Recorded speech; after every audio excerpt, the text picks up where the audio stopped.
Hey guys, it's Justin. Welcome to part 2 of me trying to build this cabinet. In part 1, we completed building the box. Now what we're going to start working on is the countertop, wooden countertop. So if you haven't seen part 1, go back and watch that one so you can see how I made the box. Or I guess if you only care about making wooden countertops, you could just stay and watch that. So this is what we're starting on today. So the material I'm using is just standard 2-inch pine lumber. So let me think, because my cabinet was, I think it was 20 inches, right? No, it was it was 18 inches deep. So because it was 18 inches deep, I didn't want to use 2x10s. I thought it was going to be a little close. So I have a 2x12 because I wanted to overlap a little, overhang a little bit. But the gist of what I'm doing is I'm taking a 2x12 and I'm going to cut it into 2 pieces and basically join them together, which obviously I'll get into. So what I'm doing first is just grabbing the 2x12 and cutting 2 pieces to length. Probably the most important part of this, and what I didn't do the first time, was actually spending some time picking the piece of wood that you're getting. So I took a lot of time. I made sure it was straight. It wasn't, curved or warped. It didn't have any weird knots in it. Like, it looked kind of nice. The first piece that I got on my first countertop, I didn't realize it was actually pretty warped. So when I tried to glue everything together, it had a funky curve in it.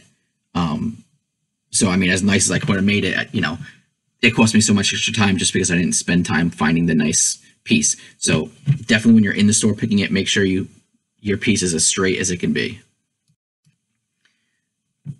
So now that I have my 2 pieces cut, I want to figure out how wide they need to be.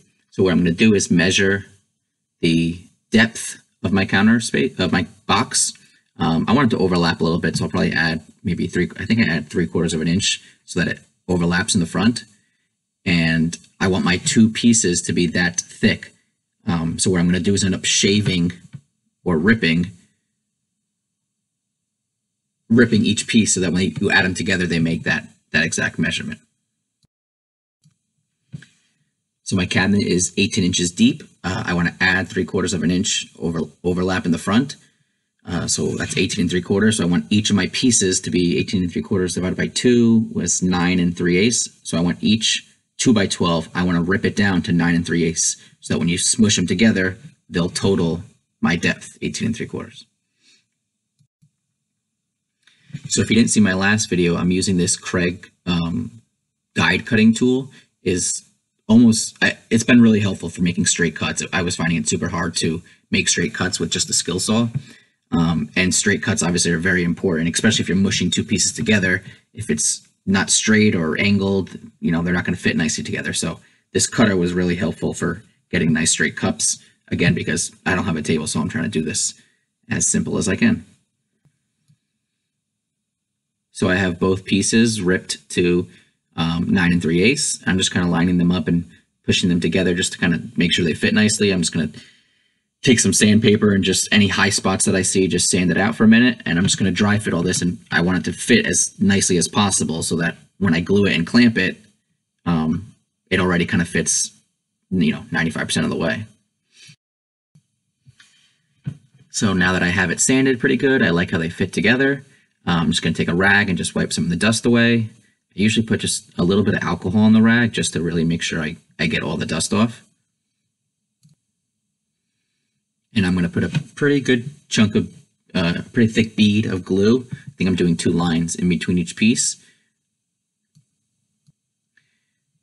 And once I have the glue applied, I'm just going to smush the 2 pieces together. I'm using my speed square as just kind of a flat surface because I want to try to line the 2 pieces up as best as I can. I think what I ended up doing is cutting them a little long. So I'm lining up just the one edge, clamping it together, and then I'm going to take a saw and cut the other side so that it's one straight cut so that it's perfectly flush on both ends. So I'm just using some strips of scrap wood that I had laying around because I don't want the clamp to be right on the wood. If I press too hard, I could make an indentation. So I'm just using some scrap wood and I'm just going to clamp this together and let it dry. I think it takes like 30 minutes to dry. So I have the 2 pieces clamped together and I'm letting that glue dry. You definitely want to take a rag and wipe any excess glue off so that you don't have to sand it down later. you need to secure these two pieces together. Once I remove those clamps, that glue is not going to be strong enough to hold it. So you could, ideally you want to get some pocket jigs and all that crazy stuff. I don't have any of that stuff. And like I said, I was, trying to use this with as limited tools as I have. So I ended up just taking some 3/4 inch plywood and screwing it into the bottom side. It'll be, once it's installed, it'll be underneath. I don't think I'll ever see it. And it's really the only thing I could come up with to hold them together short of, with the tools that I had. So I'm fine with that. So while I'm waiting for the glue to dry, so I have the plywood screwed in, so I know those things aren't going anywhere. I still have the clamps clamped. I'm going to let that glue dry a little bit, but I figured I might as well start sanding. So I'm going to start with this 80 grit sandpaper. You definitely want something really coarse. This is where I want to start shaping the wood. So I want to scrape off any debris or whatever finish they put on from the factory. And then the main thing I care about here is the line where the two pieces meet. See, I'm rubbing my finger across. I want that to be basically unnoticeable. So I want to start with 80 and really grind down that middle line to make those as smooth as possible. So one of the things about sanding is what I didn't really know is, if I sand down a whole bunch of just where that line is until it's smooth, I'm going to have a dip there in the middle. So sanding in this, really takes a while. Unfortunately, you have to put in the time, otherwise it's going to look funky. So once you sand the middle as best you can, you have to sand the whole thing that same depth so that it's smooth across. Otherwise, you'll have that dip. So you have to do a good amount of sanding, unfortunately. So once I'm done sanding and I feel like the piece is smooth and flush, I'm going to use some wood filler to just fill in any little cracks that I see. Any little splinters in the wood, maybe in some of the knots, any little gaps in the middle joint. So I'm just using this plastic wood filler. It's a natural color, and I picked it because it's stainable as well as paintable. So I'm going to stain this so I can stain the countertop, and I use the same piece for the box itself, so I could paint over it too. So this is really nice. It dries in about 2 hours, and I'm just going to start flattening it out and filling in any cracks that I see.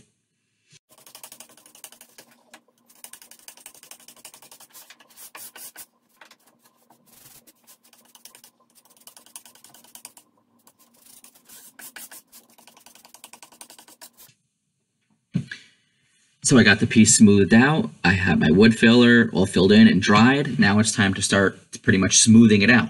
So I'm going to keep going with sandpaper, and I'm going to bump up to 120. So I'm going to use my 120 to smooth all the wood filler that I just used and any rough spots, and I'm going to go all the way down to 220. So I ended up doing, you can usually go 120 straight to 220. I got a little kit that came with some 180 discs. So I did a pass at 120, a pass at 180, and then a final pass at 220 until I was pretty happy that the whole piece was uniform and smooth. And I kind of just hit all the corners a little bit just so they're not so sharp, but you can't really cheap out on the sanding, unfortunately. It probably took me an hour or two of just sanding. But if you want it to look light, you got to do it that way. So now that all the sanding's done, we can kind of start getting into some of the funner stuff here. I'm going to stain this piece. So I'm going to stain it and then finish it with a top coat. So if you guys are not familiar with staining, which I wasn't, what I'm using here is this is a wood conditioner.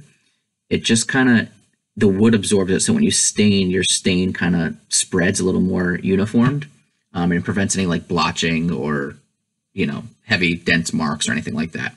So I'm doing a first coat with this wood conditioner. I'm using just a little foam brush. This stuff is really easy to apply. It's very thin.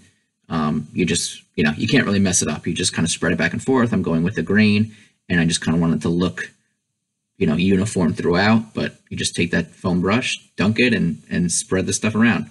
Very simple.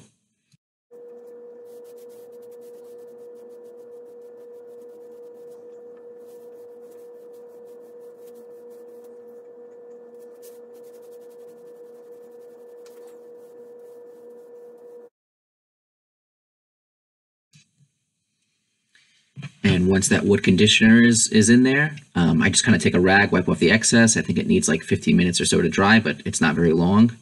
And I'm ready for staining. I ended up going with, I think it's called Golden Pecan. It's a pretty natural color, but just, just a little bit of darkness, and it'll accent the grain.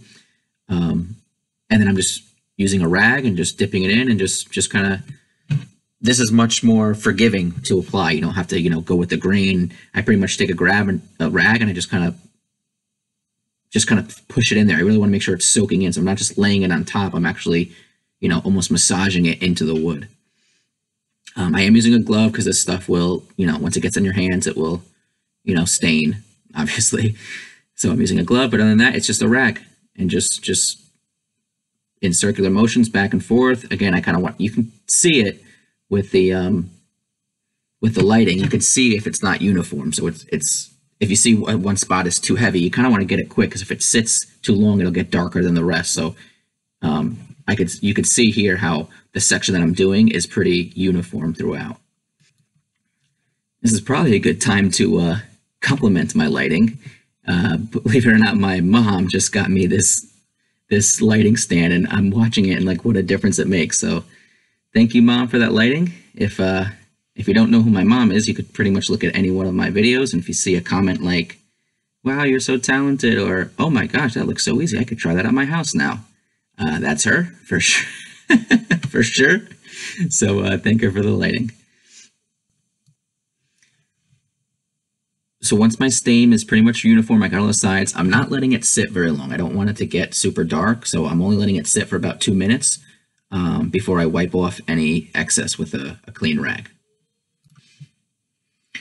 I should also know, I did not know this, but I was reading the directions, and it said something about once you're finished with the rags, I guess you have to put them in water, because they have a tendency to go in flame somehow, but I did not know that. So if you're staining and you did not know that either, make sure you're disposing of your stained material properly.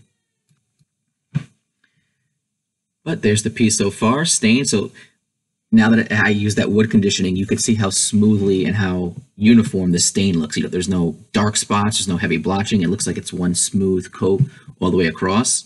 That is for sure because of that wood conditioner. So I would definitely recommend that. I think it was like, I don't know, less than $10 for that little can. But now that the stain is dry, we are ready for the next step, which is the top coat. I'm using polyurethane. So I've not used this before. I don't know if you guys have, but you're basically just going to take a paintbrush. You do need to stir it. You need to stir it, not shake it. I guess that's important too. If you shake it, you can get bubbles in it, and then your top coat will have bubbles. So you just stir it pretty gingerly. It's kind of like a milky material, so it's easy to see when it goes on, but you're just taking a paintbrush and almost just like paint, just paint it across. So again, you're kind of going with the grain, you're making sure it's, uniform across. This stuff is self-leveling. So like your brush marks and stuff will kind of even out, but you still want to go, long, smooth strokes with the grain. And I ended up doing 4 coats of this. So that's another thing that you can't really cheap out. You have to do multiple coats. You'll feel each coat gets a little thicker. But if you just do 1 or 2, it's not going to feel right. So you have to do multiple. It recommends 3. I ended up doing 4. I sand between each coat. Once I think it takes like 2 hours to dry, I just take some 400 grit sandpaper and just do a very light spread across the whole piece between each coat. But it did end up taking 4 coats.